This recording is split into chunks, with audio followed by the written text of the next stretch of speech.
It looks like a full moon is out. I tell the time by lunar cycles now. I don't think I'm ever leaving this place. Hopefully, my story gets out. I'll pick up where I left off. I woke up again in the same room, only this time I was strapped to the hospital bed. I started to thrash around and yelled out, "Help me! Help me! Anyone?" A doctor came into the room. An older man with glasses and a mischievous smile. "Miss Taylor, good to see that you're awake." The memory of the needle to my neck came to me. "Why? You're the one that made me unconscious." He smiled humoringly. "Are you feeling any pain in your stomach?" I thought about it.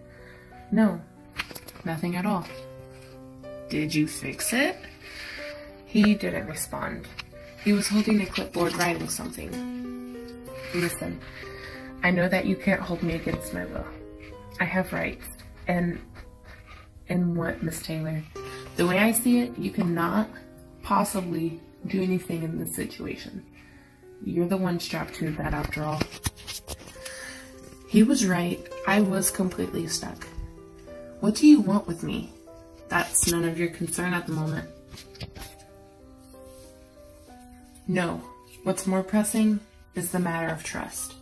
Can I trust you to stay on this floor, Miss Taylor?" "What? Why?" "I'll put it simply. If you promise not to leave this floor, I will unfasten these harnesses, and you will be free to move around at your leisure. If I can't trust you, unfortunately, I will leave you as you are, and you will become a perfect candidate for some of the more invasive experiments." I couldn't believe what was happening. I was stuck here for God knows what reason, and I just found out that I would be used for experiments, invasive or otherwise. I promise I won't leave this floor." I had the tone of a child after being scolded. "Good. We'll get a nurse in here to take care of you." He scribbled a few more things on the clipboard and left. Lying in the bed, unable to move, had gotten me thinking that I was in a hostage situation. The more people cooperated and followed along with their captors, the more trust the captors gave them. And in some cases, they were able to escape because of it. This was my plan. Gain enough trust to walk out the front door. Fortunately, I wasn't a stranger to manipulation and lying. I had been known to be able to get anything I set my eyes on. And in some cases, I had to play dirty, and my life was never at stake. The nurse finally came after what felt like an eternity to remove the straps. "All right, just remember not to leave this floor, no matter how tempting." She turned to leave, and I mimicked her face. I saw there were a pair of Crocs next to the bed. At least they're courteous enough to provide footwear. When I got out of the room, I decided to walk down the really long corridor after the secretary's desk. The same woman was sitting there, still playing a Sudoku. I continued on past her. What I walked through was straight out of a horror film. Some lights were burnt out, while others flickered. The first dozen rooms weren't holding any patients. Some had stacks of mattresses, others were loaded with equipment, and some were completely bare. I also felt like I was being watched, like someone or something was following me. I heard static coming from a room at the end of the hall. I saw light flickering. I walked in and saw it was an old box TV turned on. I turned the dial to off.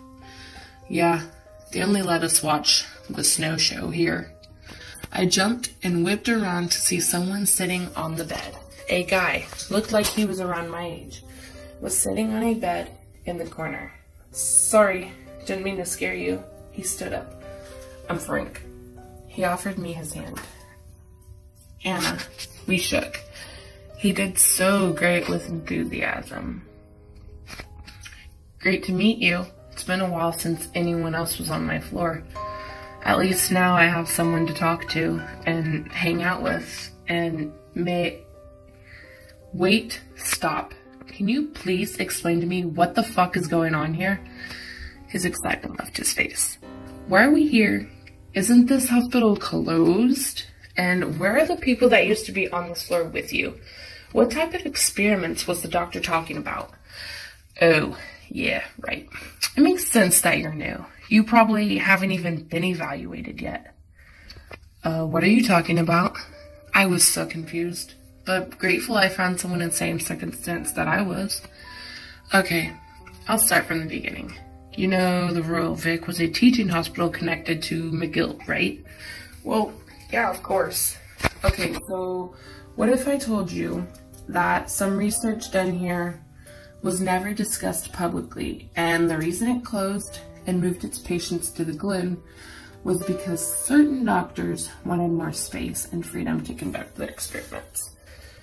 What are you talking about? That's insane! This is, or was, a publicly funded hospital.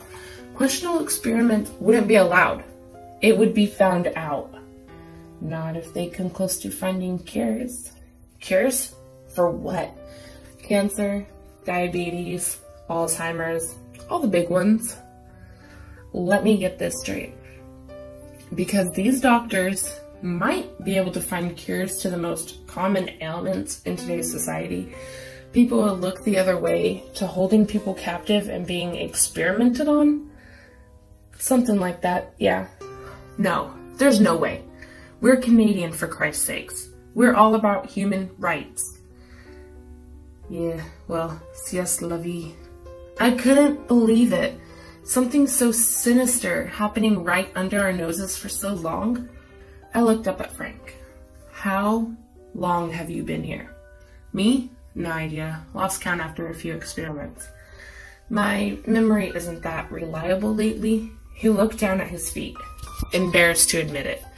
What have they done to you? Haven't a clue. They usually knock you out. They'll only keep you awake if you've been acting out. And the pain's too much for you to actually pay attention anyways, so I seriously suggest against it.